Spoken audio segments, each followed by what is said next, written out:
Everyone says that your favorite Pokemon game is your first one. For me, that's actually not true. I started with good old Red and Blue, and I adore these glitchy messes. After that, I played Sapphire. I skipped Gen 2 initially, but that wasn't by choice. My older brothers had Pokemon Gold and Silver copies, but they let me Red and Blue because they were playing Gold and Silver. The jump from the glitchy messes that were Red and Blue to the much more polished Ruby and Sapphire was incredible, especially because it was on newer hardware. My older brothers told me tales about Gold and Silver though. From their tales, it seemed like a huge step up from Gen 1, and it even had interesting mechanics that weren't in Gen 3. There was an in-game clock that would change when Pokemon would come out. There were days of the week, and different things would happen based on when you played. There were 2 brand new types that would try to balance out the OP Psychic type. The games were in full-blown color and looked much better than their original counterparts. You can also go to Kanto after beating Johto, all of this on a Game Boy cartridge. Eventually, my brothers grew up, didn't have an interest in Silver anymore, and they lent it to me. I was so excited to play it. I started playing it and was hooked immediately.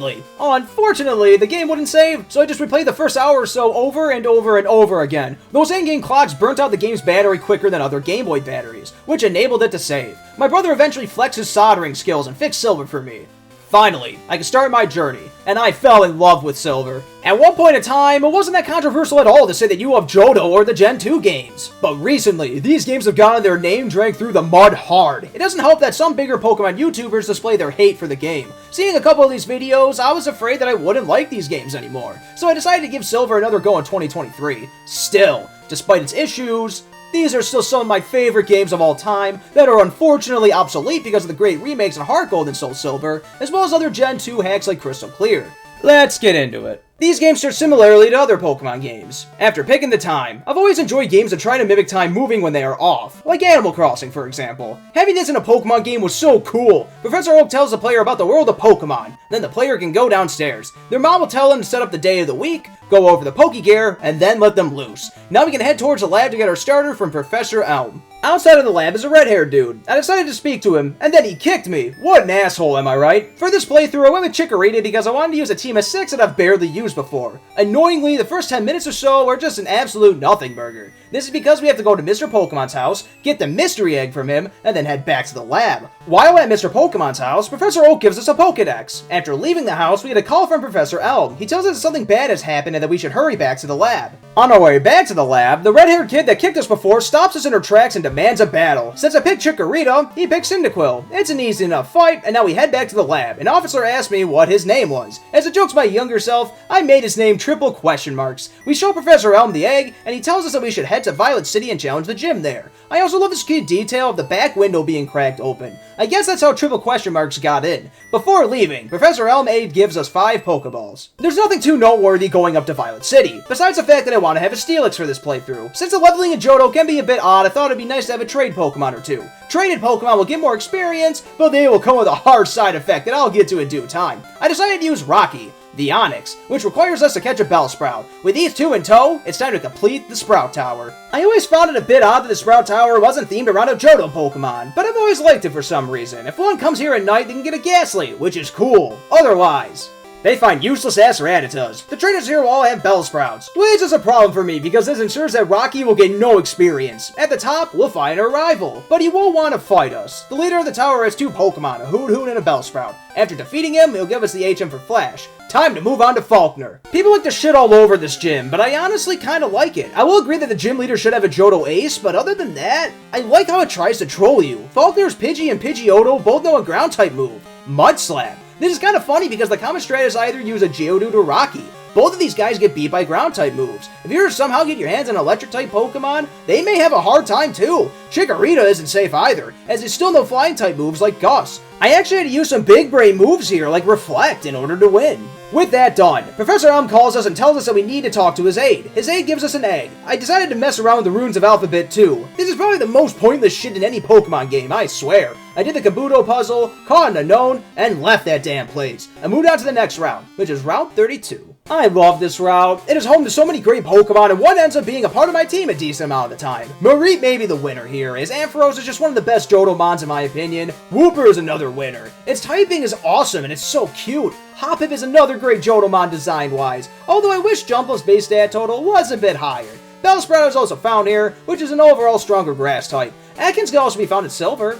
Ekans is great fun, but I'm not sure if I'd call it good. This route also has a healthy amount of trainers to level up the player's Pokemon. While traveling to the Pokemon Center that is down below, a bigger dude will stop the player and ask if they want a Slowpoke tail for $1 million, or whatever currency they use. And the Pokemon Center is a fishing guru that will give the player an old rod. This can be used to get a Magikarp, as well as Tentacool. Tentacool is actually pretty decent in this game and gains a nice poison-type stab in Sludge Bomb. Union Cave is up next. Trainers will actually use a decent variety of Pokemon in here, from Slowpoke to Vulpix to Koffing to Geodude to Onix. Sandshrew can be found here in Gold version, but Silver version gets shafted, unfortunately. There aren't many good wild Pokemon in here. There is a second floor in Union Cave, but it cannot be accessed without Surf. Route 33 is on the other side of Union Cave, and honestly, there's not much here. We can fight Hiker Anthony, but most of the Pokemon found here were also found on Route 32. This connects to Azalea Town. The first thing I do is talk to Kurt, who can make Pokeballs out of apricorns. He lets us know that Team Rocket is cutting off Slowpoke tails and selling them. He decides to dash into the well, trying to save them. Now we can enter Slowpoke Well. Kurt will tell us that the fall has hurt his back, so we'll have to go off without him. If one is patient, Slowpoke appears here 15% of the time. Slowpoke is a great water and psychic-type Pokemon. It's just too bad all these damn Zubats get in the way. At least Zubat gets Crobat as a final evolution now, making it not completely useless. After defeating 3 Rocket Grunts, who honestly all have shitty Pokemon, we can leave the well. Kurt will take us back to his house and will give us a lure ball in the house. I decided to give him a white apricorn too. Now we can hit up the Bug Gym. The fight leading up to the leader are all pretty basic. It contains Pokemon such as Weedle, Kakuna, Caterpie, Paris, Spinarak, and Ladybug. I'm embarrassed to say that Bugsy gave me huge trouble and had to restart a couple times.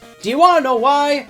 Well, I picked Chikorita, who was straight up ass for this gym, so I decided to use Rocky for this gym. Good in theory, not in practice. You see, when an outside Pokemon hits level 10 and the player has no badges, the Pokemon may disobey the player. I'm not sure how common it is, but holy shit, it is common enough. Rocky kept falling asleep, using the wrong attack, not attacking at all. It is such a pain in the ass. Eventually, I beat him, which gives us the badge which will have Pokemon obey us to level 20. About Bugsy himself, I will say that it's odd that he doesn't have a single Johto Pokemon. Kakuna and Metapod are straight up dumb choices, and something like Ariados, Heracross, or Ladian would have been better. I do like the gimmick of Fury Cutter getting its damage doubled each time though. If the player hangs back and lets his power up, they can get swept. It's a nice idea to get a fire under the player's ass. Now we can move on to Ilex Forest, is what I would say if triple question marks didn't appear. He sounds out of Ghastly, who was dealt with quickly. Next out is Zubat, who gets demolished by Rocky's Rock Throw. Koala comes out and also gets destroyed by 2 Rock Throws. He rambles about this Pokemon being too weak or something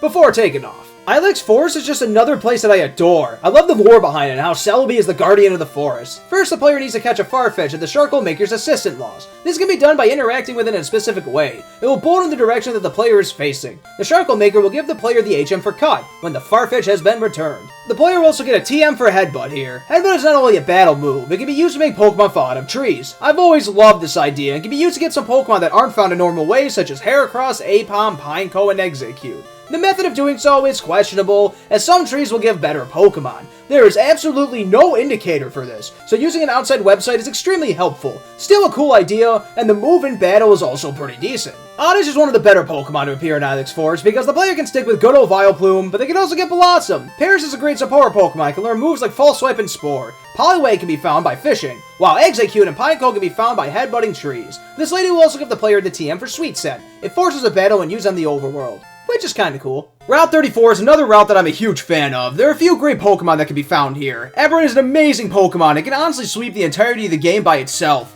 Thunderbolt, Flamethrower, and Ice Beam aren't TMs anymore, but they are replaced by the Elemental Punches. Abra can abuse that shit to the extreme. Drowsy can be found here as well and can be viewed as a more defensive Abra. Krabby can be found here with the use of an Old Rod if one is looking for a different Water-type Pokemon. Ditto appearing here makes too much sense because the daycare is located near here as well. Now we move on to Goldenrod City, which is one of my favorite cities in all of Pokemon. There's just so much to do here. The Goldenrod department store has several items and is chock full of good items to buy. The player gets their bike here. There is the radio tower. There is an underground passage that has plenty of fights and shops. There is just so much to do here, like pick up Kenya. Kenya is a level 10 Spearow that can be given to the player. The guy that is handing over Kenya will say that he wants the player to deliver the Pokemon to one of his friends because it is holding mail. It reads, Dark Cave leads to another road. I can go on and on about how little details like this pushes the player to explore extra areas, but I'm going to save that for later. Since it's considered an outside Pokemon, Kenya will get extra experience from fights, so I decided to make her my flyer. Route 35 is a pretty standard affair. There are 9 different trainers to fight, so it can be a decent place to get experience for Kenya. As far as wild Pokemon go, I can see the sameness of Pokemon appearing. Both variants of Nidoran can be found, which is great because Nidoking and Nidoqueen are great Pokemon.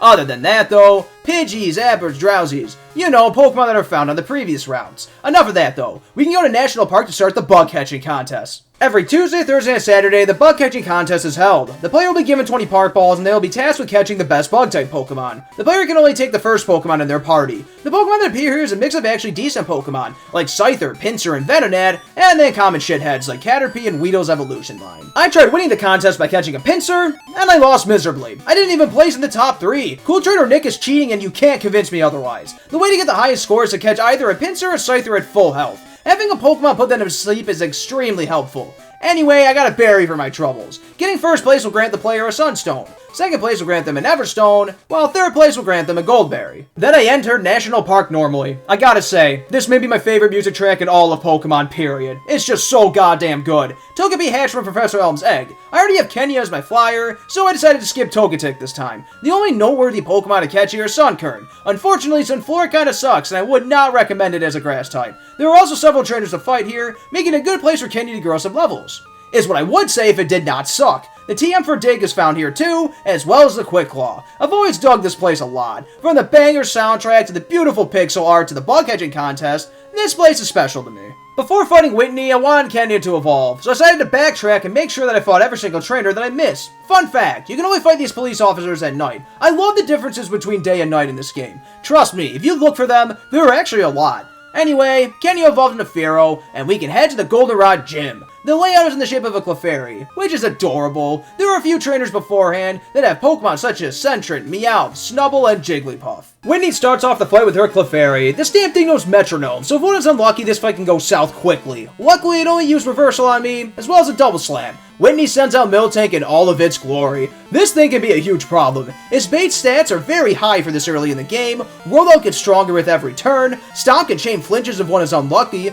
Attract can chain passive turns if one is unlucky, and it also knows Milk Drink. As a big screw you. I decided to use Rocky as it resists all of its attacks. Miltank missed with a few rollouts which helps, and it goes down pretty easily. This shit was so much harder as a kid. Remember folks, you can always trade for a Machop in the Goldenrod department store if need be. Whitney starts to cry and refuses to give the player the plain badge. She eventually gets over it and gives the player the badge, as well as the TM for Attract. Now we can head to the flower shop and they'll give us a Squirt Bottle because we defeated Whitney. The Squirt Bottle can be used to move this weird tree. Unsurprisingly, it happens to be a Pokemon, and it attacks the player out of anger. Sudowoodo is easily one of my favorite Johto Pokemon. Its design is so goofy, but it's just so good. I also love how it plays off of moving Snorlax in Kanto. I've always liked how Route 36 loops back to the beginning. It just works so well with Johto's ability to make me want to revisit earlier areas of the game. If one talks to this chubby guy by Sudowoodo, he'll give them the TM for Rock Smash. By now, Togepi has hatched from its egg. If the player shows Professor Elm, he'll give them an Everstone. Maybe the player want to go back to berry trees earlier in the game. Maybe they want to revisit earlier routes in the game because they were there at a different time of day so different Pokemon can appear. Maybe a trainer gave them a phone call for a rematch earlier. Route 36 is also home to Growlithe or Vulpix, depending on the version. This is nice because fire types are scarce. I usually pick Cyndaquil, so it's not a big deal to me personally, but since I picked Chikorita this time, I debated picking one up. Standler also appears here 5% of the time, but it honestly kinda sucks for how rare it is. Route 37 is more so an extension to Route 36. There are some neat things here, such as a red, blue, and black apricorn tree. The Pokemon spawns are a bit different, and there are a few trainers in here to train their Pokemon as well. We finally hit Ecruteak City. The first thing I do is go to the Pokemon Center, where we meet Bill. He tells us that he was working on the time capsule, which will allow the Gen 2 games to trade with the Gen 1 games. I personally love this so much. Newer games are completely incompatible with Gens 1 and 2, and then going forward, Pokemon would only be able to send to higher gens, but not back down. I've always liked this interconnectivity between these two generations.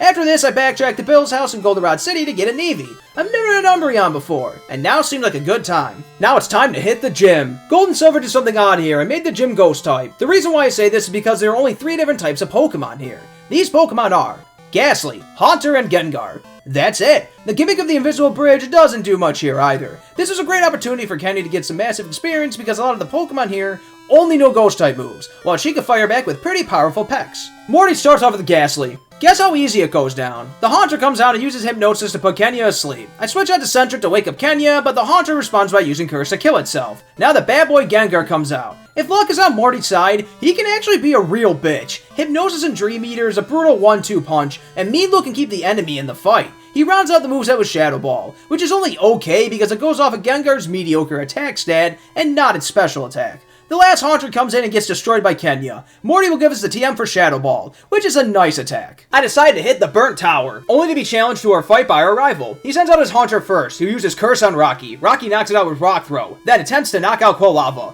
but he comes up short. 45 attack is one hell of a drug. Eevee picks up the easy experience. Magnemite comes out next and uses Supersonic. I swear to God, Confusion is such horseshit. I hate it with a passion. I decide to use Sudowoodo to finish it off. He ends the fight with a Zubat. Okay, I'm starting to see why people think that the rival in this game is very underwhelming. The Burnt Tower is just so cool thematically. I adore the idea of searching around this tower that could collapse at any moment. I love the musical track here too. It gives a sense of mystery. There are a couple of trainers to fight here, but you know the reason why we're here. If one falls into the holes that are scattered, one can unleash the 3 legendary beasts. I love the idea of these beasts perishing when the tower was burned down. However, these guys were revived by Ho-Oh. I've always liked the legendary beasts a decent bit, but I'm more partial to the birds in Kanto for some reason. Other than that, Magmar can be found here, which is actually a pretty good fire type if one didn't pick Cyndaquil. If one wants a pure poison type for some reason, Koffing can be found here as well. Krabby and Shuckle can also be found here by smashing rocks. Because Johto just loves them so, Rattata and Zubat are also here too. Hooray! I decided to tackle routes 38 and 39 first. I'm not quite sure why, but I've always been a huge fan of these routes. There are some pretty decent Pokemon that can be found here. Both Miltank and Tauros can be found here, which are great mono-normal types. Especially with decent normal type moves being TMs in this game, like Headbutt and Return, these are not bad pickups at all in my opinion. If one isn't feeling Ampharos for whatever reason, Magnemite can be found here. It comes with the ultra cool steel typing this time around. I also ran into Raikou.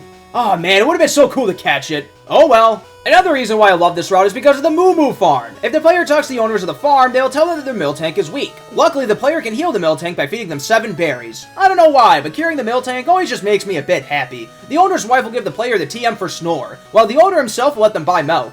That's right, he won't even give you the milk for free, even though you just saved his Miltank. What an asshole! These 2 routes contain several trainers that the player can fight. A lot of these trainers can be rematched and the player gets their numbers too. Pardon me for backtracking a bit, but I realize that I have not fought the Kimono girls yet. These girls will all use an evolution that is level 17. Why are we even fighting them again? For some reason, this guy wants us to. Doing so is worth it because he'll give us the HM for Surf. I've always been a fan of the Kimono girls. If for no other reason, I just enjoy the music that plays here. It slaps so hard. I'm just realizing that putting the evolutions here is actually very smart, because the player will get Eevee at around this time of the game, hinting at what it can become. Now we can head down to Olivine City. Triple Question Marks comes rushing out of the gym to inform us that Jasmine isn't there. She's taking care of a sick Pokemon that resides in the lighthouse. He proceeds to be an edgelord and just says that she should let the Pokemon die. If the player stops by this building, they can get the HM for Strength. It's kinda weird that they would just shove this in a random building, but since I like to search every nook and cranny of Pokemon games, I don't mind. I can see someone missing this HM though if they are rushing through the game. The player can also receive a good rod from the fishermen here.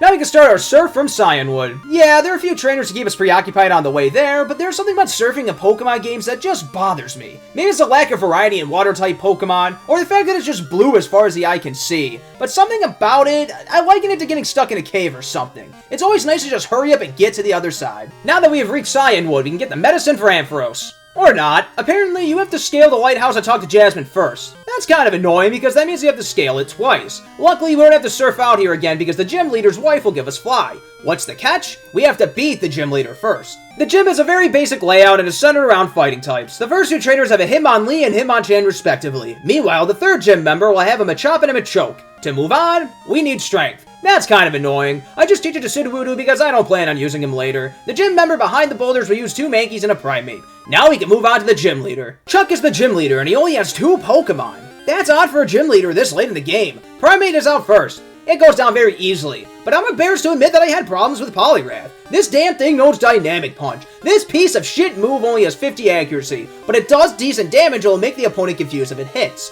Poliwrath cleaned up Kenya pretty easily. Then it proceeded to land another Dynamic Punch on Bayleaf. Bayleaf proceeds to miss with 2 Razor Leaves. Poliwrath then uses Mind Reader, followed by a Hypnosis. Then it decided to use Mind Reader again for some reason, which allows Bayleaf to wake up and knock it out. Before leaving, I decided to pick up Shucky the Shuckle. What a cute Pokemon of concept. In reality, its HP is just too low for it to be good. We can now get Fly from Chuck's wife. I love to fly around the Johto games because there are so many daily things that the player can check on. The game added the real-time clock and the devs are hell-bent on making sure it got used. Some basic things include checking up on berry trees and getting Kurt's Pokeballs. Johto also has this allure to it that makes me want to revisit older places as well. For example, if the player goes back to Slowpoke well, they can use Strength to move this boulder and reveal second floor. They can obtain a King's Rock, as well as TM18, which is Rain Dance. Since we got Surf, I also decided to take my first steps into Kanto and get a Moonstone. This can be done by surfing to the right of New Barktown. I also got the Mystic Water, which is located in Cherry Grove City. There's also a PP up in Violet City if the player surfs on this water. There's also plenty of little other secrets in Johto, and I love it. My favorite one might be the Lapras in Union Cave. Remember Union Cave, the cave that you go to after getting the first badge? Well, if one goes deep in the cave after they got the HM for Surf, they can catch a level 20 Lapras, but it's only on Fridays. I find secrets like this so cool. I thought about having Lapras as a part of my team, but I already decided on Kingdra. I'll probably have one when I play through a Johto game again, though. Anyway, with Cyanwood done, I decided to go to the right and head toward Mahogany Town. Route 42 resides between Ecruteak and Mahogany Town. Unfortunately, there aren't too many good Pokemon in this route. If one hasn't caught Mareep yet, they could do so now, I guess. Other than that, I guess Seeking is an okay water type for stretching it. If one is playing Gold version, Mankey can be found here. Like other routes, there are a good few trainers here so the player can level up their Mons a bit. There isn't much to do in Mahogany Town. The player is basically forced to go up because this asshole won't let the player go to the right. He says that we should buy a Rage Candy Bar. I ain't doing that shit. There's also a guy blocking the gym. So now it's time to go upward, towards a Lake of Rage. Apparently you can also buy a Slowpoke tail. I didn't know that until right now. God, I love that I'm still learning things about these damn games. Before we get there, though, we gotta run through Route 43. When people complain about Pokemon variety, I can see where they're coming from. Though I think it is hyperbolized a bit. The Pokemon that are available here are Pidgeotto, Mareep, Flaaffy, and Venonat. Really? At least Girafarig is actually pretty cool with this dual typing of normal and psychic. Even then, it's a bit weak stat-wise, which is a shame. Then normal typing gets rid of its ghost weakness. There are also a good few trainers to fight here, and I like its layout overall. It's just a shame that it includes samey Pokemon for the most part. Further up is the Lake of Rage. We all know the gimmick of this route, the guaranteed shiny Gyarados. I'm sorry, but it's such a nice way to introduce a mechanic. Keep in mind, shiny Pokemon were new to this gen, and this was a time before the internet was so widespread, accessible, and filled with knowledge. Since I played Gen 3 first, I knew about other shiny Pokemon, but I can imagine people being insanely curious about this back in the day. Is it only this Gyarados? Could other Gyarados be red too? Could other Pokemon be different colors? It's just such a neat idea to look back on. The shiny Gyarados is level 30,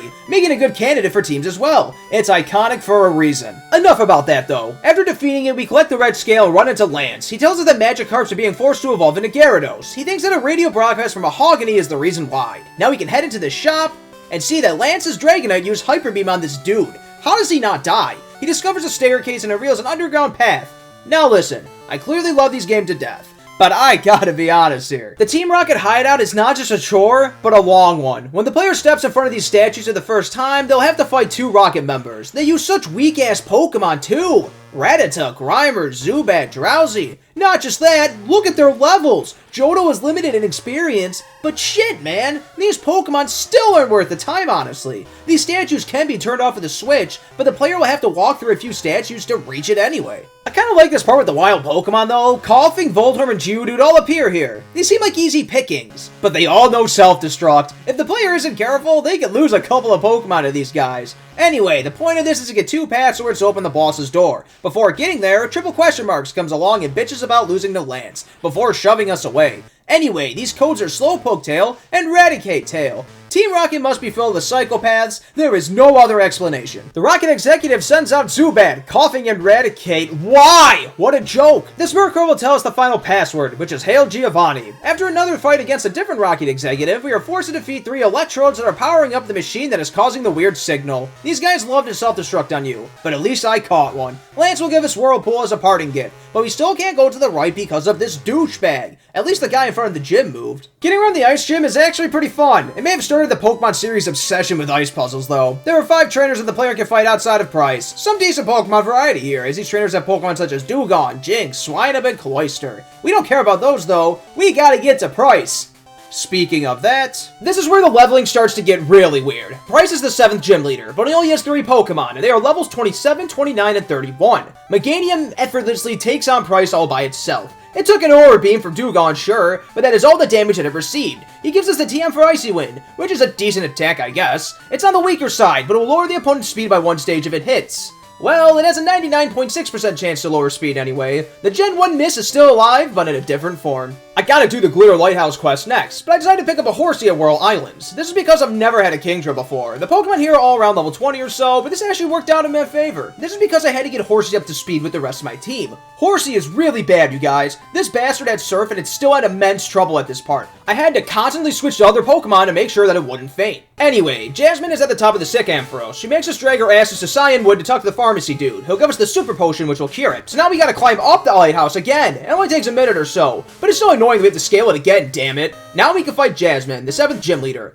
Oddly, her gym is just her. There are no puzzles, no other trainers, just her. Maybe the whole lighthouse quest was supposed to be the puzzle for the gym. Jasmine sends out Magnemite first. Since this piece of ass doesn't know Earthquake yet, I decided to use Rock Throw. Man, 45 attack is one hell of a drug. It responds by using Supersonic, followed by a few Sonic Booms. Rocky ends up beating it narrowly. What a piece of garbage. Steelix came out, and it simply would have destroyed my team if I didn't use my shiny Gyarados. He mostly came along to be an HM Mule. Magnemite destroyed Gyarados, so Eevee was able to pick up the easy experience. On a side note, I love how Steelix knows Sunny Day. I guess Game Freak was thinking that this would be an answer to Water-type Pokemon. I guess it'll just lie down and die against Fire-types, though. It doesn't even come with Earthquake. It comes with Rock Throw, Iron Tail, and Screech. Anyway, Jasmine gives us a TM for Iron Tail, and Professor Elm gives us a call. He says that the Team Rocket is interfering with Johto's radio broadcasts. I love how Team Rocket takes over Goldenrod. They'll be all over the city, blocking the player from accessing many areas. Taking over the tower, though, it's kinda long-winded. There are a lot of fights, and Team Rocket still uses the same shitty Pokemon. Look at this list. There's so many Rattatuts, bad poison types like Grimer, Coughing, Zubat, and Arbok.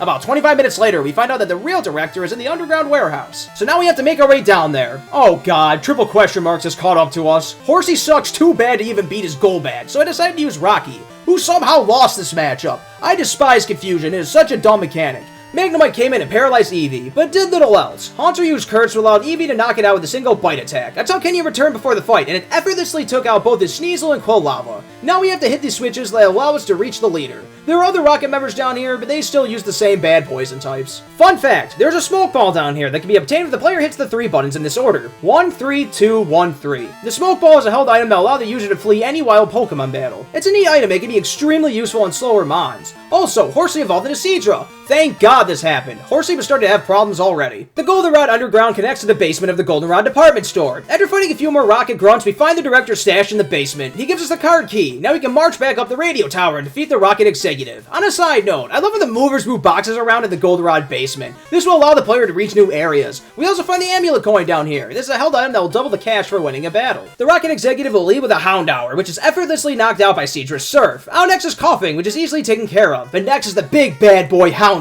It also goes down with a single Surf. The director will give us the Silver Wing for our troubles, which will allow us to get Lugia. This lady will also give us a Pink Bow for our troubles as well. Anyway, now that the radio tower quest is done, that asshole that blocks our way to the right of Mahogany Town is moved. Let's move on. Route 44 is a pretty basic route. There's some neat Pokemon here like Weepinbell, Poliwhirl, Leaky Tongue, and Tangela, but this is where the lore level of wild Pokemon in Johto really starts to show itself here. Keep in mind, we're after the 7th goddamn gym. If you want to add a Pokemon to your team at this point, it may be a struggle to get there. I know the EXP share exists, which can be obtained by giving Mr. Pokemon the red scale, but it's still a hassle. Speaking of experience, there are at least a few trainers here if you want to level up your mons. To the right of Route 44 is the Ice Cave. The ice puzzles here are pretty fun. Some of them are needed to press the cave, while some of them are optional, but can be solved to find goodies. The agent for Waterfall can be found here. It's kind of weird that it's such a major item, it's just kind of tucked away in this cave. It's not even on one of the required ice puzzles. It's on a side one. Some people have mentioned that they missed Waterfall altogether. They resorted to catching a Goldeen and teaching it Waterfall by level. Anyway, the Pokemon found here are actually pretty cool. Jinx is probably the most notable because it is a genuinely good Pokemon to have. It has nice base stats, and the typing of Ice and Psychic is really cool. I caught one and added it to my team.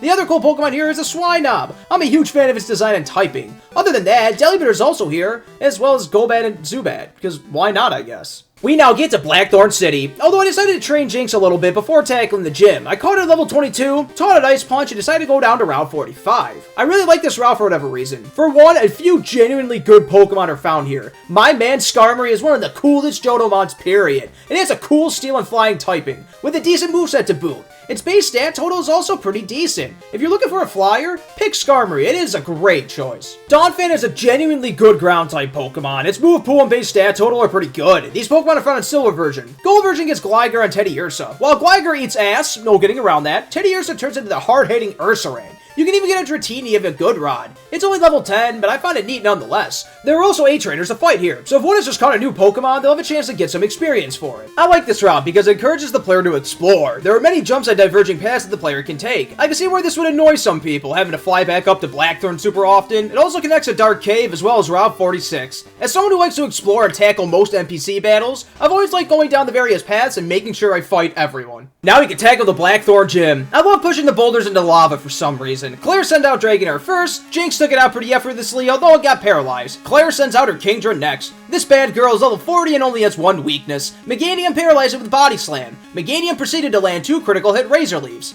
With the ace dead, who cares about the rest of the fight? She sends out 2 more Dragonairs and they both got destroyed. After beating her, she pouts like a bitch and makes us go to the Dragon's Den. Dragon's Den has only 2 Pokemon that can be found by surfing, Dratini and Magikarp. Dragonair can also be found with the Super Rod, but you don't get that shit until Kanto. We have to come in here to get the Dragon Fang. After doing so, Claire will give us the final badge. Getting the Dragon Fang only takes like 2 minutes, and it's not a challenge either. If nothing else, this place is cool to get Dratini, and since the quest is short, it doesn't really hurt the pacing of the game. It almost seems pointless though. At least they did something with it in Crystal version. Professor Elm gives us a call and tells me to swing by the lab to pick up the Master Ball. I also get the Dragon Scale from Mount Mortar so I can get Kingdra. I decided to set up Pokemon Stadium 2 to complete the trade. Now with Kingdra in tow, it's time to head toward the Pokemon League. I've always loved heading into Kanto. The musical track that accompanies this route just gives it an epic feeling. There are plenty of trainers to fight, and a house that will heal you. How nice is that? Victory Road is still here, but there are no trainers. I guess I kinda get it to a degree, as there were trainers on the previous route, but it still would have been nice for extra experience. At the end of it, our rival battles us. His Sneasel gets destroyed by Eevee, as does his Golbat. Kingdra takes on Magneton, while Kenya finishes off Haunter, Cadaver, and Typhlosion.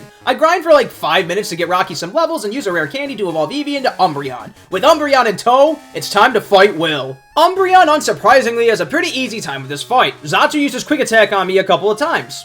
Ouch. Umbreon takes on the next Xatu pretty easily. Slowbro comes out and uses Amnesia, so eventually Bite does virtually nothing. We get Body Slam to Paralyze, which isn't fun, but Umbreon prevails. Exeggutor also falls to Umbreon after landing a few Egg Bombs. Man, Quick Attack is coming in clutch. Jinx comes out and decides to switch to Kingdra. Jinx destroys him effortlessly. Shit. I sent out Kenya because stab return should be illegal. With that, Will is done. Having a Dark-type Pokemon makes this fight straight up trivial. I actually couldn't believe what happened next.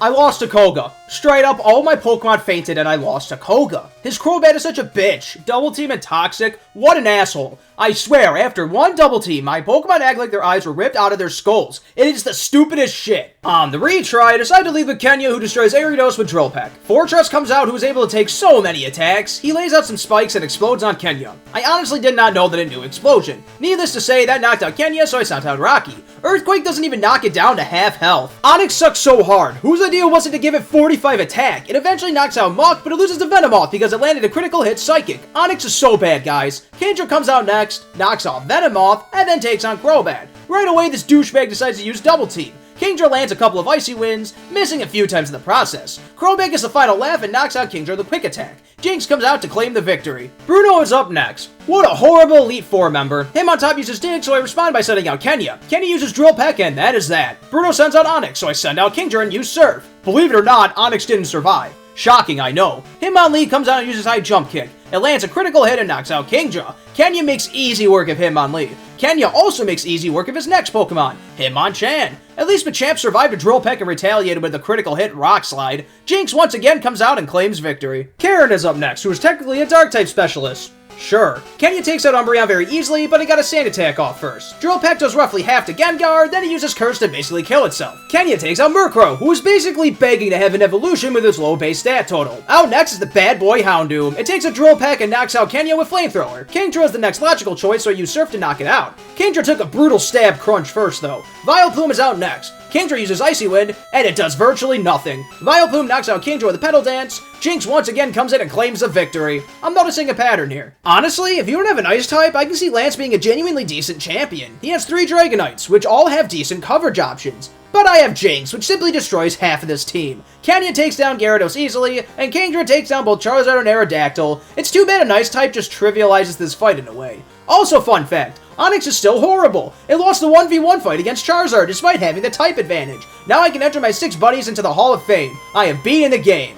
Or have I? Obviously, it's not a big surprise anymore, but after being the Elite Four, you can go to the rest of Kanto. I can definitely see why something that's very bare bones. I won't lie and say that it's kind of a you had to be there moment. Experiencing this for the first time was just awesome. I remember playing Sapphire first and being bummed out you couldn't go back to Johto afterward. That was one big reason why I wanted to go back and experience Gen 2. We can get to Kanto by going on the SS Aqua. There are plenty of trainers to fight on here, but to advance we have to find a passenger's granddaughter. She was bothering the poor captain. We get a metal coat for our troubles, which I will use to evolve Onix, because again, Onix is terrible. We arrive in Vermilion City, where the giant-ass Snorlax is blocking the way. I decided to tackle the electric gym first. Luckily, the stupid electric gate gimmick isn't here. I wonder if this was due to time constraints, or if they just decided not to do it. Surge sends out his trusty Raichu first. Look at its level though. Only mid-40s? I guess it's not a big deal because I was under level by the time I got to Lance anyway. Kingdra was going at a good pace until Electrode blew up on it. That bastard. Jinx lands a lovely kiss and proceeds to knock out Electabuzz. Overall, the fight is pretty easy, but this is technically the first gym that the player is expected to fight, so the other gym leader should be stronger.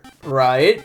Up next is Sabrina, and the gym gimmick is still intact here. The player will have to navigate the teleporters until they reach her. I sent out Umbreon against her Espeon. Umbreon effortlessly wins, but we run into issues with Alakazam. This asshole keeps spamming recover, and Umbreon couldn't keep up. This is when I broke down and started using the Dodrio Tower triple speed function. Eventually, it goes down, and Umbreon cleans up and knocks out Mr. Mime.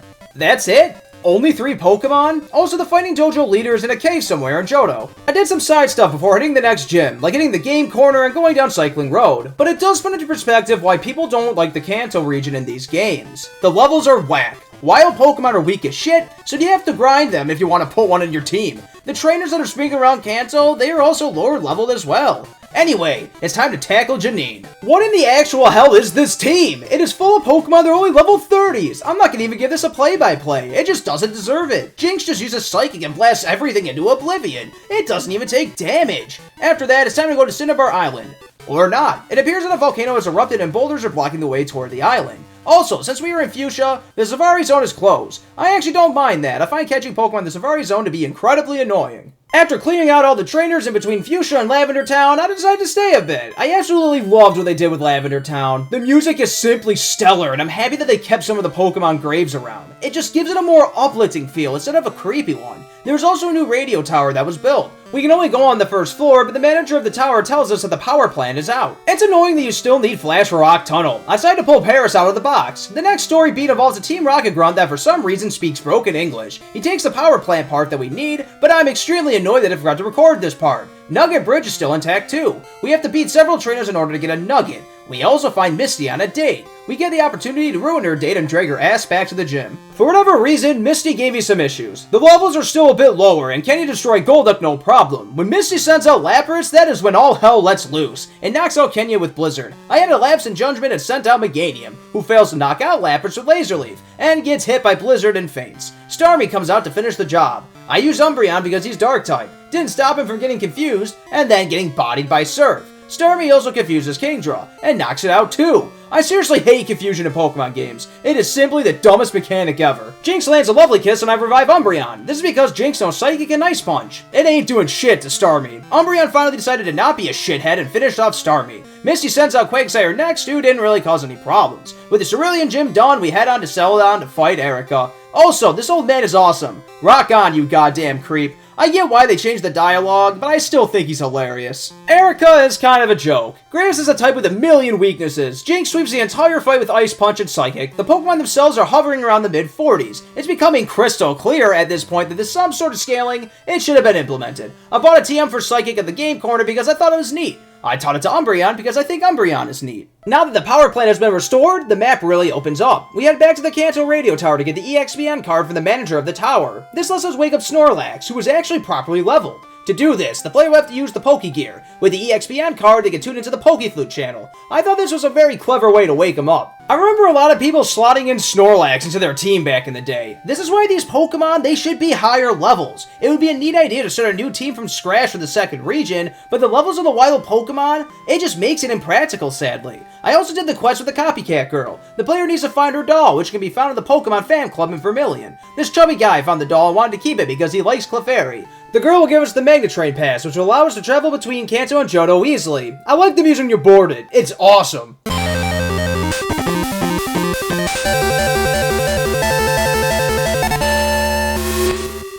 With Snorlax out of the way, we can head into Diglett's Cave and access the rest of Kanto. I decided to head down to Viridian Forest, and I probably have a hot take here. I don't actually mind the fact that it's scaled down. It just didn't really add anything to Red and Blue for me. It was just like another place to get through. There's still a patch of grass at the top, so we can still catch Pikachu. Also, fun fact, if the player does the mystery gift for the girl in Goldenrod City with Pokemon Stadium 2, they'll be able to fight a trainer with 6 level 50 Pokemon. I thought that this was really fascinating. There are 3 different teams too. Useless fact, but I thought this was really cool and I didn't know about it until this playthrough. I went back up to Pewter City to get the Rainbow Wing from this old dude, and I also decided to fight Brock. Brock actually has 5 Pokemon. Too bad they all kinda suck. All 5 Pokemon have a 4 times weakness to grass, so Meganium just trivialized the fight. The fact that he has a Kabutops and Omastar is pretty cool though. I decided to head to Mount Moon, where I ran into triple question marks. He sends out a Sneasel, who is level 41. Again, this game desperately needed level scaling of some sort. It's becoming kind of obvious at this point. Kenya blasted through his entire team. Luckily, I reached Mount Moon on a Monday night, so I was able to see the Clefairies dance. This will grant the player a Moonstone. I've always liked events that happen on specific days of the week.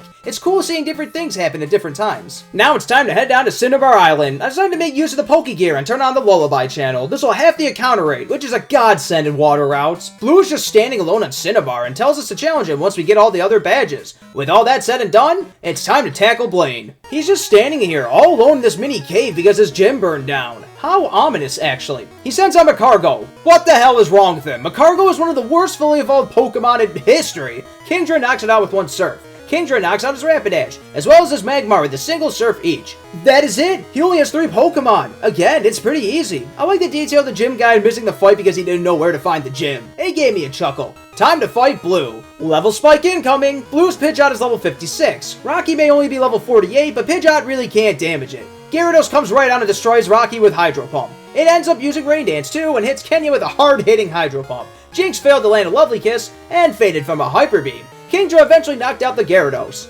I guess this is what I deserve for not having an electric type. Alakazam cannot touch Umbreon apparently, as it keeps using Recover and Disable. Blue uses Rhydon, but ends up getting destroyed by Meganium. That 4 times weakness is killer, man. Kingdra then blasts through Exeggutor with Icy Wind. Kingdra came out and knocked out Arcanine with a few serves. It's a nice final gym leader to have. His Pokemon are all properly leveled, he has a solid set of 6, and he doesn't specialize in a single type. I made it out with only 2 Pokemon alive. With that, we can talk to Professor Oak, who will enable us to reach Mount Silver. With all this said and done, we can head towards Red. I've always liked Route 28. Some Pokemon that are found here are Rapidash, Tangela, Dodrio, and Sneasel. Donphan appears here in Silver, while Gold gets Ursaring. The problem here, you guessed it, is the fact that they are only level 40. You'll see why that's a problem in a minute here. I also like the celebrity that is just chilling in our house here. She gives us a TM for Steelwing. I fought the Elite Four 1 extra time for a couple of levels. I also boarded the SS Aqua because it was a Monday. It's neat to see the trainers here because I've never fought them before, but they were lower levels, meaning that the actual experience wasn't too great. I decided that grinding wasn't really worth it and I wanted to fight Red under level. So now we head through Mount Silver. Mount Silver has always felt so epic to me. The final place in the game, a cave with many diverging paths. The Pokemon that appear here depends on where the player is in the cave. Pokemon like Golbat, Golduck, Quagsire, Donphan, Ursaring, and Graveler all appear here. This is the only place to find Misdreavus and Larvitar. Larvitar is sick as hell, but you can only find at level 15 and 20. Why do they do this? It makes getting Tyranitar impractical. Anyway, here's Red, everyone. He's just standing there, looking at the cave's wall. He sends out Pikachu first, who is level 81. Steelix makes easy work out of him, but he used Charm like an asshole. Steelix eventually knocked it out, and Red sends out an Espeon. Luckily, I have Umbreon, who basically invalidated Espeon. Umbreon just whittled down Espeon with bites. Espeon only used Swift against me, so Umbreon survived with a lot of HP left. It also knows Mud Slap. Thank God it did not use it. I decided to be an ass and use Flash on his Snorlax. Snorlax powers through and destroys Umbreon with Body Slams. I decided to use Sandstorm and Steelix to whittle down Snorlax a bit. I followed this up with Iron Tails in the hopes of a defense drop. Red sends out Venusaur, and I responded by sending out Jinx. I was lucky and landed a Lovely Kiss, putting it to sleep and knocked it out with Psychic. Charizard then bodies Jinx with Flamethrower. Luckily, Kingdra has 4 times resistance to Fire-type moves. Kingdra surfed it over half, but it took a critical hit Wing Attack. Kingdra somehow survives, but gets bodied by Blastoise. The audacity to go with Blizzard around with low health. Come on, man. Kenya's returned is roughly a 4th. I decided to switch to Fly to PP stall Blizzard.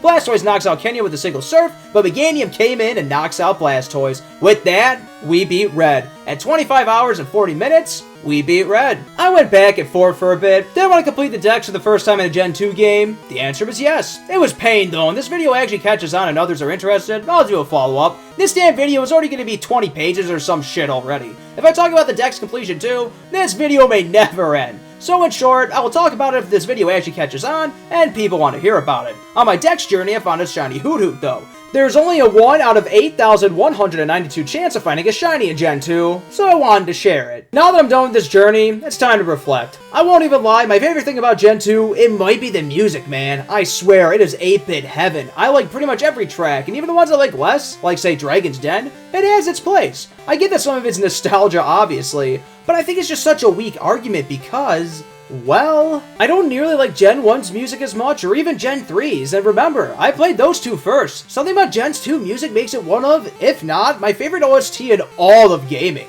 So many tunes are just super recognizable to my ear and just make me feel, I guess, happy. The Wild Battle theme, the Trainer Battle theme, National Park, the Rocket Battle theme, Cherry Grove City, New Barktown, the Surf music, the Rival theme, basically every single route theme. I can go on and on about Gold and Silver's music, and the funny thing is, I still don't really know why. Do you want to know a fun fact? The Wild Pokemon fight is a day and night version. I really wish they were able to do that for the rest of the music. It would have been orgasmic.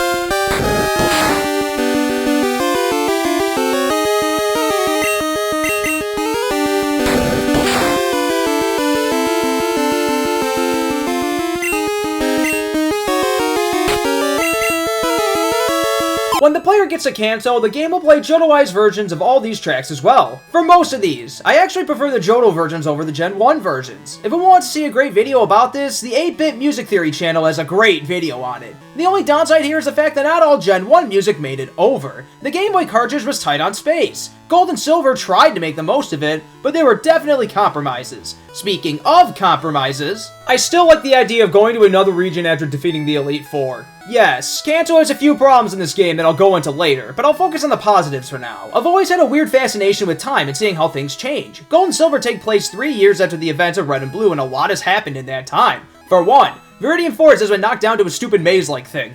Honestly, I ain't even mad. Getting through Viridian Forest was kind of annoying with all the Weedles trying to poison you. There's still a patch of grass to catch Pikachu as well. I actually kind of like the fact that the Safari Zone is gone as well. I always viewed the Safari Zone as a really cool idea, but I never really liked how it was implemented. It always just seemed like I would search forever for a Tauros or Chansey, and then they would just run away as soon as I found them. Yeah, certain wild Pokemon can run away in this game, but it's only a select few. On top of that, moves like Mean Look can keep them in place, and they also can't run away while they're sleeping. Still annoying, and I won't completely defend it, but I actually prefer this to the Safari Zone because there are things that you can do to make sure the Pokemon doesn't run away. Or how about Cinnabar Island? Apparently a volcano erupted and destroyed Cinnabar. It's kind of funny and sad at the same time to just see Blaine standing there all by himself. It's cool to see how they changed the power plant. So much so that it actually plays an important part of the quote-unquote story. I absolutely love what they did to Lavender Town. The music that plays there is so peaceful. It honestly feels like a brand new town. Maybe it's because the passage of time is always on the brain, but I really appreciate how they put in Kanto and they moved some things around. It's not just a copy-paste. It's a morbid reminder that nothing lasts forever. We're all gonna die someday. Thanks for reminding me, Pokemon Silver. It kind of bugs me when people say that Kanto is a boss rush and that there is nothing else to do in it. What happened to just exploring the world and seeing what's there? I like hanging out in the game corner, seeing what Pokemon were exclusive to Kanto, doing the side quests like finding the generator part, waking up Snorlax, battling in the trainer house every day, taking Pokemon to Bill's grandfather to get evolution stones, helping out Copycat. If one looks around hard enough, they can find these secrets too, like the Berserk Gene or the Dancing Clefairies. Yeah, it's a smaller region for sure, but I will disagree with writing it off as purely a boss rush. I also love the epic final battle with Red. I personally don't have a problem with the level jump. I decided to fight the Elite Four one extra time before fighting him to get some levels, but that's it. I beat Red level 50s. I never found grinding before him to be a big problem. He has good Pokemon, sure, but if you have a full team and you know your type matchups, I really never found him to be that big of a problem. Even when I was younger, I still didn't. I still tilt my head a bit whenever I see rant posts of people talking about a 4-hour grinding session to beat him. I mean, you can always catch the level 70 legendary that's opposite of your box art to help out. You can always use X items to set up on its weaker Pikachu. I guess people like to bitch about stuff rather than finding solutions. Anyway. He's packing level 70s and 80s. The Pokemon themselves know great stab moves like Flamethrower, Psychic, Body Slam, Surf, and the like. I love how he's just sitting there, all alone in Mount Silver. I always found him to be an epic final boss and a fitting conclusion to traversing 2 regions. He can be fought multiple times too. However, it is a bit tedious because you need to beat the Elite Four every single time for him to reappear. Once you know your type matchups, I find that beating with level 50s and 60s to be very doable. Another thing that I just adore about the game is the pixel art. Game Boy pixel art just speaks to me for some reason. Red and blue look pretty decent for the most part, but some Pokemon sprites look odd as hell. Another thing that makes a huge difference is, and it's gonna sound silly to you younger folks, but color. I've seen hacks or mods or whatever you want to call them, the red and blue that give them color. It makes the games look so much better overall. I've seen gameplay of Gold and Silver on original Game Boy, and it just feels like something is missing. I just love the color palette and sprites for these games, I guess. I don't really know. One thing to note about the sprite work here is the fact that Gold and Silver have different sprites for each Pokemon. I know it's not a huge deal, but it's another one of those deeper details that really makes me believe that care was put into the game. The amount of Gold and Silver were just money grab comments that I've been seeing around here are just ridiculous. Oh yeah, the games with a long and troubled development that take full advantage of the hardware are money grabs. That's simply a dumbass take. I've seen some people say that Johto is boring. This is simply a case of agree to disagree, I guess. There are so many places that are permanently etched into my mind from Johto. National Park, Ilex Forest, Goldenrod Radio Tower, Ice Path, Laker Ridge, Dragon's Den, Glitter Lighthouse, World Island, Burn Tower. That's not to mention all the towns and city themselves. I love the theming and lore behind Johto, like Ho-Oh resurrecting the legendary beasts that have fallen in the burnt tower, or the fact that Celebi can time travel and is the guardian of Ilex Forest. I also love how some of these caves are optional. You can beat the game without even entering Dark Cave, Runes of Alph, and Mount Mortar, for example. It helps with the replayability of these games in my opinion. Sometimes when I want to play through, I don't even touch these caves because I just want to get to the end.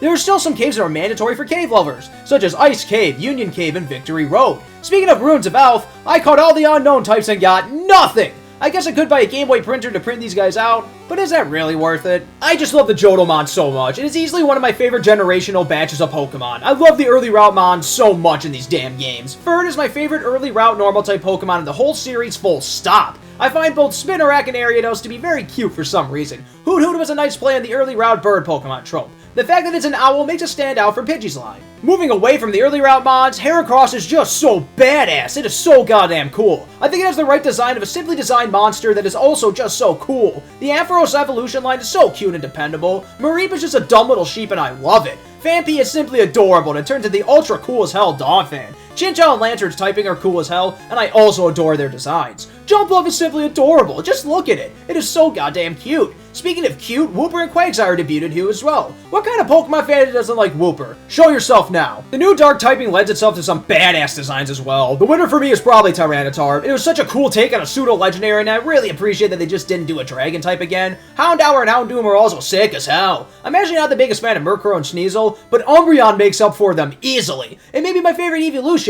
That or Jolteon. Espeon is a nice evolution as well. It's very majestic and has a nice psychic typing. Speaking of that, I really like how some new Johto mods are evolution of Gen 1 Pokemon. Porygon 2 is such a cool take and evolved Porygon and it gets a nice stat boost. Crobat may be my favorite among them, and I've had one across many games across all generations. I've never really liked Golbat that much either. Funny how much I like Crobat though. Kingdra is also a necessary final stage for Seadra. Seadra is so goddamn mid, but Kingdra gets a nice stat boost and a cool dragon typing. Blissey may have been a tad unnecessary seeing how good Chansey was, but I welcome it nonetheless. Both Steelix and Caesar are badass and fit this bill as well. The Steel typing was also a cool type addition. Fortress and especially Skarmory are so cool Steel type mons. Magneton is now a Steel type Pokemon as well, which really helps it stand out among other Gen 1 electric types. Moving the other way, some of the baby Pokemon are also adorable. Pichu, Igglybuff, and Cleffa are all cute as hell. There are still some mons that I brushed over, like Typhlosion, Togepi, Xatu, Dunsparce, Shuckle, Swinub, Hitmontop. I just love the Johto mons, okay? That's not even getting into the legendaries. I adore Lugia. Full stop, my favorite legendary. Ho-Oh ain't bad either, and I adore the lore behind these two. Celebi is also very cute, and I think it's a strong mythical Pokemon. The whole thing about time traveling is so cool. While I didn't like them as much as legendary birds, the beasts are still pretty cool. I've come around on Suicune and Raikou in particular. Not sure what it is about Entei, but it never really gelled with me. I should probably go into some mechanics that they added, shouldn't I? The day and night cycle, along with days of the week, might be my favorite thing about these games. As a person who loves Animal Crossing, I always like hopping into it at different times of the year to do new stuff. Pokemon Gold and Silver do that, but on a smaller scale. Looking at the list on Bulbapedia, there are actually a good few uses for it. Admittedly, before this playthrough, I was wondering if it actually affected gameplay too much, or if it was just a smaller gimmick that added nothing. Some of my favorite day of the week dependent activities include seeing the Clefairies on Monday night to get a Moonstone, rematching your rival at the Indigo Plateau on Mondays and Wednesdays, catching Lappers in Union Cave on Fridays, doing the bug catching contest on Tuesdays, Thursdays, and Saturdays. The weak siblings will give the player held items, the Essos Aqua parts on Sunday, Monday, Wednesday, and Friday, and the Pokegear will play either Pokemon March or Pokemon Lullaby, depending on what day of the week it is. Mix that in with other daily activities like returning to berry trees, talking to Kurt, battling the trainer in the trainer house, and doing the mystery gift for the girl in Pokemon Stadium 2. Pokemon Gold and Silver are games that even after I beat the Elite Four, or, in quotes, beat the main game, I still return to them after a while. With other Pokemon games, once I beat the Elite Four, that's usually it for the save file. Even after putting 70 hours into this file of Silver, I'm still doing the daily mystery gift to see if I can get something cool, like the Scope Lens. Speaking of the Scope Lens, I think that held items were a brilliant new addition. It's true that this feature got more realized in later gens with items like Choice Band, but there was actually a decent bit here. First off, there are berries that cure all status conditions. It feels great when an asshole uses a move like Confuse Ray, Thunder Wave, or Hypnosis on you, just for you to retaliate with a berry, wasting their turn. These berries make some fights, like the fight against Morty, much easier. There are other berry items, such as the Gold Berry, Berry Juice, and Regular Berry that restore 30 HP, 20 HP, and 10 HP respectively. Other than those, leftovers exist. You know, that held item that is still extremely important 25 years later. When held, this will restore 1/16 of the user's health each turn. The Quick Claw will give the user a 60 out of 256 chance to attack first in their priority bracket. I had a Steelix that was slow as ass for this playthrough, so I made sure that he had one. The Focus Band will give a Pokemon a 30 out of 256% chance to survive an attack that will otherwise knock it out. The Days of the Week siblings will also give out items that boost specific type moves by 10%. Some items, like the Bone Club and Light Bulb, go a long way into making Pokemon like Pikachu and Marowak viable. The Scope Lens will increase the critical hit ratio by 1 stage. There are still plenty of ones that are great for casual play too. The Amulet Coin doubling winnings is always a nice one to have. The Smoke Ball lets you flee from any wild Pokemon fight without fail. The XP Share will split the experience that a Pokemon earns in battle. The Everstone stops evolution, which can be nice if you want to level up a Pokemon, but not evolve it for some reason. The most fascinating one by far is the Berserk Gene. This item is exclusive to Gen 2 and can only be found by Cerulean City, more specifically near Cerulean Cave, which is apparently just gone now. This item will activate and be consumed immediately once the Pokemon holding it is sent into battle. The Pokemon will become confused for 256 turns, but their attack stat will go up by 2 stages. It's almost like a self-inflicted swagger that takes forever to go away. This item apparently makes an appearance in the Detective Pikachu game, but that is it for the entire series. Weather is actually a really cool idea. There are 3 different types of weather in Gen 2. Rain, harsh sunlight, and sandstorm. Rain will boost water moves by 50%, decrease the power of fire moves and solar beam by 50%, has the effectiveness of synthesis, moonlight, and morning sun, and will have thunder hit 100% of the time. This can be put up for 5 turns if a Pokemon uses Rain Dance. Harsh sunlight will boost fire moves power by 50%, decrease the power of water moves by 50%, allow solar beam to be used in 1 turn, thunder goes down to 50% accuracy, boosts the effectiveness of synthesis, morning sun, and moonlight, and make sure that Pokemon can't become frozen. To be clear, if Sunny Day is used against a frozen Pokemon, it will stay frozen. Sunny Day can be used to put this up for 5 turns. Sandstorm, on the other hand, will do 1/8 damage to any Pokemon in the field that is not a rock, steel, or ground type. It will also have the effectiveness of the healing moves mentioned earlier. However, Solar Beam keeps its full power in Gen 2. The move Sandstorm will put this up for 5 turns. I kinda like Weather's niche in Gen 2. It's something to be mindful of, and if your opponent sets it up at the wrong time, it could definitely sting. At least from my perspective, Weather gets a tad bit overpowered and insane in later gens with so many abilities and new moves out there. There are a few notable trainers that take advantage of it. Lance's Gyarados knows Rain Dance and will usually lead with it to make its surf stronger. One of its Dragonites also knows Thunder. Red's Venusaur knows Sunny Day, so it can fire off powerful solar beams in a single turn and recover health with Synthesis. Red will follow Venusaur with Charizard, who also benefits in sunlight and can fire off powerful stab flamethrowers. Speaking of Red, his Blastoise also knows Rain Dance to power up its Surf and Whirlpool. Why the hell does it know that? Misty's Quagsire and Lapras both know Rain Dance to power up their Surf's attacks as well. Bruno's Onix knows Sandstorms that can damage the player passively. Erica's Victory Bell and Blossom both know Sunny Day and Synthesis, while Blossom also knows Solar Beam. Weather appears a decent bit throughout the game, but I really wish it was more so the player can really analyze its effects and see how it can turn the tide of a battle. Weather is always fun to mess around with on your own team. I remember my brother running Houndoom with Sunny Day, Flamethrower, Solar Beam, and Crunch. This is awesome because Sunny Day will let Houndoom take water attacks better, let it fire off single turn Solar Beams, and increase Flamethrower's power. I also like Rain Dance and Raichu and Lantern because they can both earn Surf as well as Thunder. Unfortunately, this time around only Steelix knew a weather-based move, which was Sandstorm. I still really like the feature though, and it's neat seeing its origins before it turned into this meta-defining mechanic in later gens. Speaking of battling, I like how it feels in this game. They tweaked a few things from Gen 1, some of it for the better, and some of it for the worse. The good? The move pool is increased dramatically. Could it have better? Yeah, sure. However, moves like Mega Horn, Cross Chop, Shadow Ball, Sludge Bomb, Giga Drain, Outrage, Aeroblast, among many others, are really nice attacks that give some Pokemon much needed stab attacks or coverage. In general, it feels like they tried to make the battles a bit more strategic in Gen 2, but due to how easy the games are in general, it kinda misses the mark. Moves like Psych Up and Baton Pass are interesting ideas, especially when paired with Swagger. Trapping moves like Mean Look and Spider Web can pair well with Parrot Song. Moves like Protect and Detect can be used with Toxic, and they have other applications. I love moves with a risk factor, like Ghost types using Curse, or Belly Drum in general. If you have played competitive Gen 2, you know how Curse works for non-Ghost types. Sacrificing a stage of speed for attack and defense is a really cool idea. Speaking of risk-reward, Dynamic Punch and Zap Cannon are pretty cool ideas. 100 power and they will automatically, well, have a 255 out of 256 chance to confuse and paralyze, but they only have 50 accuracy. You could pair them up with Mind Reader or Lock On, though it may not be worth setting up for 2 turns. Who can forget Spikes? This will deal damage to enemies that switch in. Heal Bell can heal all status problems on the team, and Safeguard can prevent status ailments to the team for 5 turns. When used to its full extent, it's actually pretty cool to see how much the combat has evolved from the Gen 1 games. Another thing to touch on when talking about combat is the fact that Special has been split into 2 stats. I like this. Special being 1 stat just felt overpowered. Having physical attack and defense being tied to 2 stats, while having just 1 for Special, it just felt too unbalanced to me. This played a huge reason as to why Psychic just felt unkillable in Gen 1. On top of that, Amnesia raised Special defense by 2 stages instead of just Special, completely nerfing the move. It was busted as hell, so I don't mind. It adds an extra layer of strategy. Now you have to keep more stats in mind, and it nerfs some truly annoying Pokemon like Chansey and Alakazam. Although you could argue it buffs some already good Pokemon like Snorlax. Breeding was also a nice feature. I see people say that this was a useless feature and-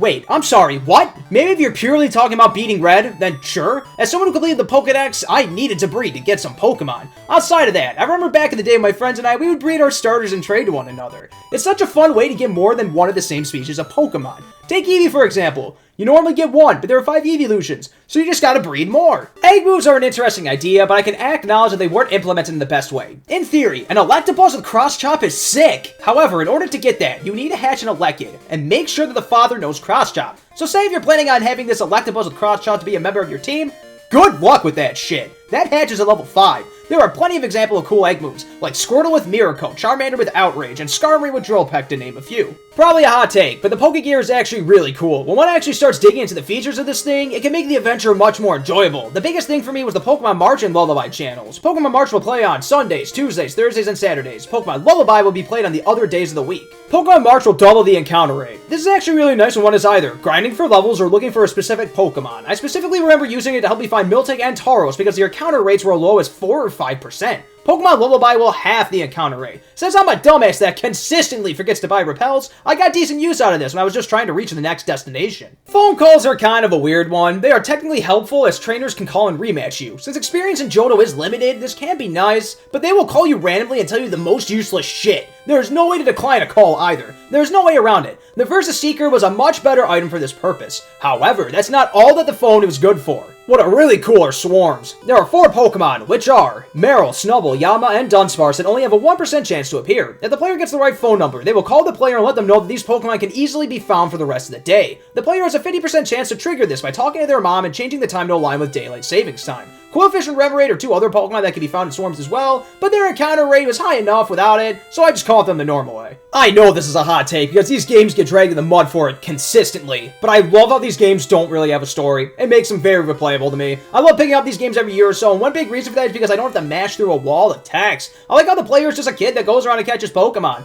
Sure, you kick Team Rocket's ass, but there's no saving the world. The legendaries aren't tied to the story, and you can just chill. A hot take, I know, but I usually find that when a Pokemon game attempts a story, or when it goes over the top with the whole, a 10-year-old must save the world, I usually get bored with it and just start mashing. I remember Black and White story being pretty good, but it's admittedly been a while since I played that one. Scarlet Violet's ending was pretty cool, but try restarting those games again. The school shit at the beginning takes far too long. Another hot take, but I really like the rival here. He is my personal favorite in the series. It's probably because he's an edgelord and it makes him stand out a bit. Maybe I'm just sick of the recent rivals like Hop, How, and Nemona to an extent, because they are consistently interrupting gameplay with mountains of forced dialogue and cutscenes. I'm just so tired of the pussy-ass, "Hey, we are such great friends, aren't we?" motto by this point. I also like the fact that he undergoes a mini-arc of sorts. If you rematch him on Monday and Wednesdays at the Indigo Plateau, he'll have a Crobat. Golbat only evolves into Crobat once its friendship status is high. It's a cute nod, and he gets much more fleshed out with additional material that states that he's Giovanni's son. I love the douchebaggery of this guy. Now he stole both his starter, as well as this guy's Sneasel. Did you know that you can return Chucky to this guy, by the way? Again, I love how I'm still learning useless shit about this game. You don't get shit in return, so I'm keeping him out of bitterness anyway. Before we move on to the bad, there are other smaller things, mostly quality of life changes that I want to bring up. The fact that you don't have to navigate Pokemon menus to use HMs is so great and helps with the game's flow in the overworld. The fact that there was a little Pokeball next to a wild Pokemon if you caught their species before.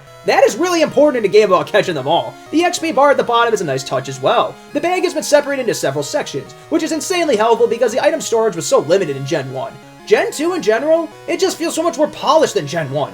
At least to me. It's kind of sad, actually. When regarding Pokemon games in general, a lot of people say that the Game Boy entries simply aren't worth revisiting. They are both buggy messes that are super outdated and just to play the remakes. I remember when the general Pokemon community applied this to only Gen 1. The passage of time, it hasn't been kind to Gen 2. It's a shame because I still love these games, and I think they've aged pretty fine, honestly. Much better than the Gen 1 games, anyway. So yes, I love these games to death, but I won't deny that there are some problems with them. Let's get into the one that is front and center. The problem is so big that other people won't even touch the Johto games, and some of them consider them the worst Pokemon games, and this includes Heart Gold Soul Silver. That is, the leveling in Johto is all over the place. I personally think that the first 4 gyms are all still fun in their own way, have decent challenge, and the player doesn't see what strategy they are using. The leveling up until this point for both gym leaders and the wild Pokemon, it makes sense, and it's easy enough to slot in a new wild Pokemon as a part of the team. Falkner using ground-type moves is funny to me because it tries to troll the player that use either electric or rock-type Pokemon. Bugsy Scyther can actually cause problems if the player just sits back and lets Fury Cutter power itself up. Whitney's Miltank, that's just a beast in its own right. Having Stomp and Milk Drink, Morty's Gengar may destroy the player's team with Dream Eater if it gets lucky and lands Hypnosis. I personally do not care about the whole Johto Ace thing that others go on about, so I personally don't really see too much wrong with these early gym leaders.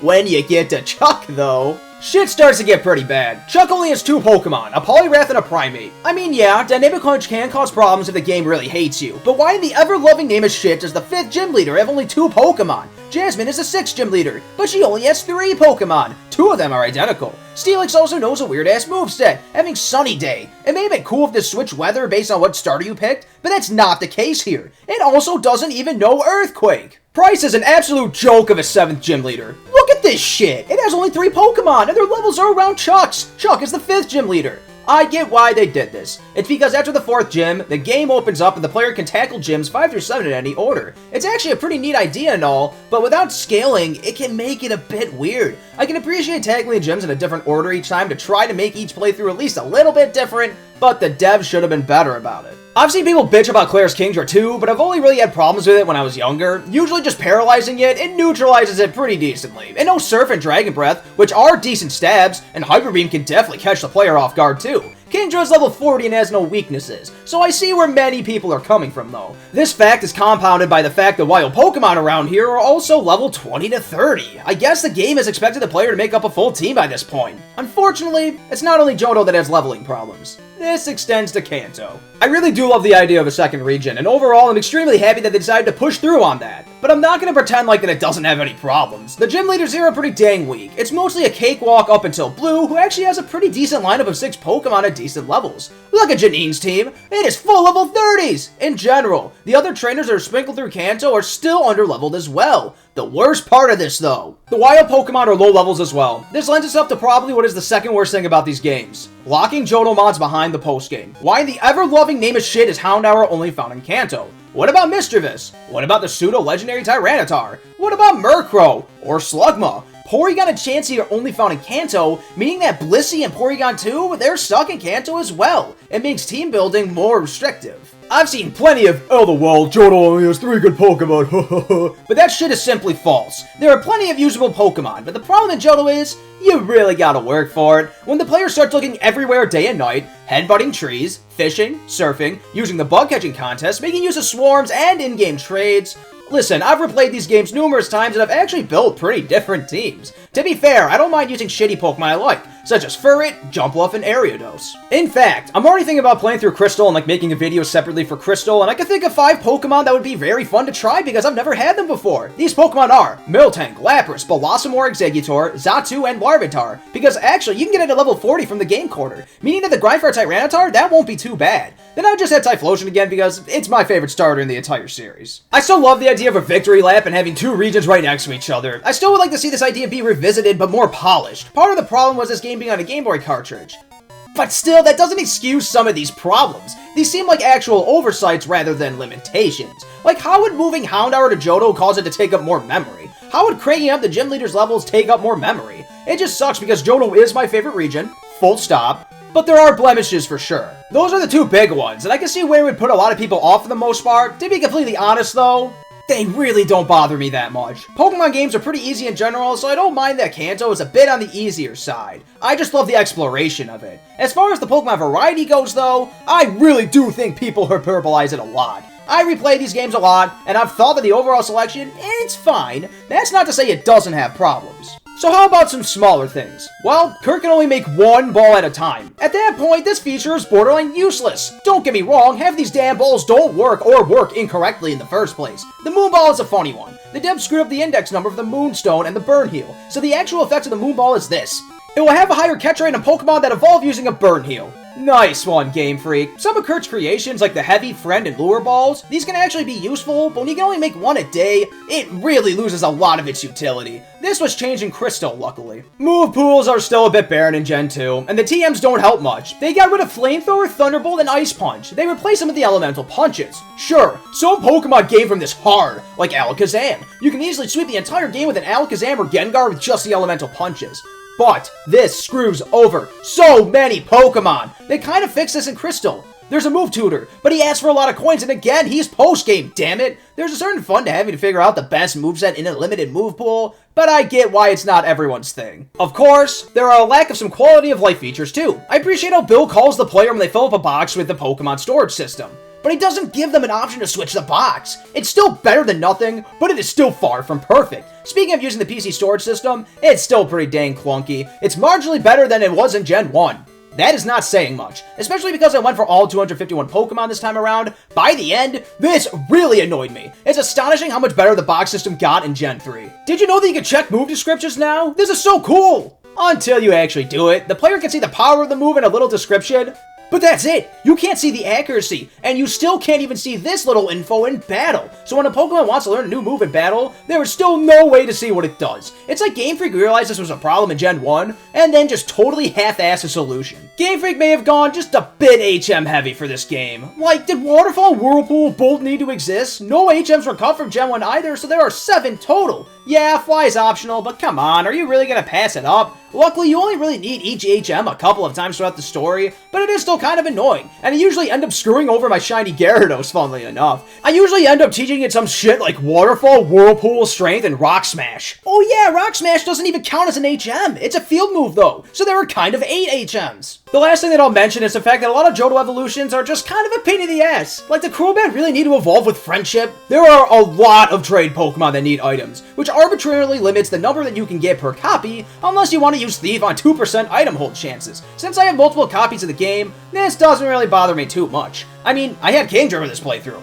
I can really see this pissing off someone who has no way of trading, though. Think about it. There's Caesar, Steelix, Porygon 2, Politoed, Slowking. It totally leaves people without a way of trading just completely boned. Let's just get positive again. One thing that absolutely sways my opinion of these games is the fact that I have Pokemon Stadium 2. Even just the simple thing of throwing my team onto the big screen, it's pretty cool. Visiting the Goldenrod Girl each day is a nice chill activity that I look forward to. It's cool when you get something neat, like a game console or a doll. You can even view your room in 3D. Maybe I'm just easy to please. Speaking of that, I love how the room is customizable. It's a nice little feature that no one talks about. I guess I can see why, but I think it's one of those smaller features that really makes this game so, I guess cozy is the right word.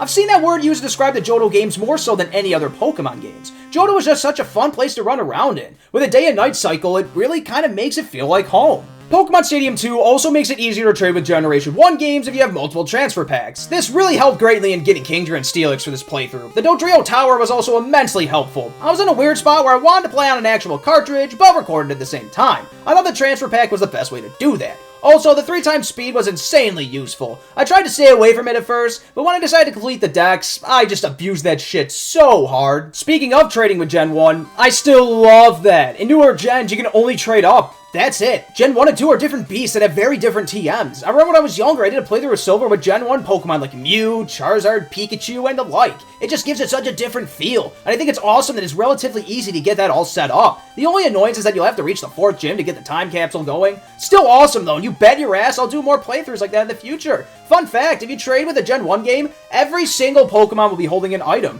I find that so cool. Some of these are genuinely decent too. Like I'll Star You hold the TM for Ice Punch. On that topic, there are 19 Pokemon that you cannot get in the Gen 2 games. Those are the Kanto starters, legendaries, fossils, as well as Celebi. Since it's easy to link right up to the Gen 1 games, I never found this to be too big of an issue. It's still kinda dumb, but it doesn't even touch the stupidness the Gen 3 pulled. Since I love collectathons, and I see Pokemon as the collectibles of the game, Gen 3 always hit me the wrong way by cutting out compatibility with older bonds. I mean, like, look at this list! Look at this list of unattainable Pokemon in Ruby and Sapphire. That's another reason why I love Gen 2 so much. It's like the ultimate Game Boy Pokemon game. Completing the Pokedex was genuinely fun here. I will never do this for Gen 3 and onward because it gets way too involved at that point. You gotta play spin-offs for dozens of hours, spend so much money, own even more mainline games and systems. No thank you. So that's my love letter to Pokemon Gold and Silver. It's such a unique and divisive entry for obvious reasons. It has a weird leveling curve and Pokemon distribution, but I love the day and night cycle, as well as the days of the week. I love Johto as a region. I love the pixel art and music. I love the actual Johto Mons. I love going to Kanto. I love the landmarks. I love the interconnectivity with the Gen 1 games. I love logging on each day for Mystery Gift. It's just such a shame that its name gets dragged in the mud so much nowadays. This is one of those few games that I actually have a deep connection to. A strong 7 out of 7 from me. I love to really play these games every year or so, and here's to many more playthroughs. My ratings on a game are purely subjective, obviously. I mean, that's what a review is. But even with its weird flaws, I give Gold and Silver the highest mark because, well, I love it. It's a game that's constantly on my mind. It's one that I always love to boot up and play through. It's one that leaves me feeling satisfied. I don't know why this one has such better lasting power to me than, say, Gens 1 and 3. I played those first, but Gold and Silver just simply blew me away. It's not perfect, but that's not what my 7 out of 7 indicates. It simply indicates that it's one of my favorite games of all time, and clearly, I can talk about it for over an hour. For everyone else, though, just like Crystal Clear by Shock Slayer or Heart Gold and Soul Silver. The blemishes are going to be way too much for some to appreciate these games. I guess it's just a matter of different strokes for different folks. Seriously though, if you're a Gen 2 junkie and you haven't played the remakes or Crystal Clear, please do it. When I say that I love video games, Pokemon Gold and Silver, they are one of the first ones that come to my mind.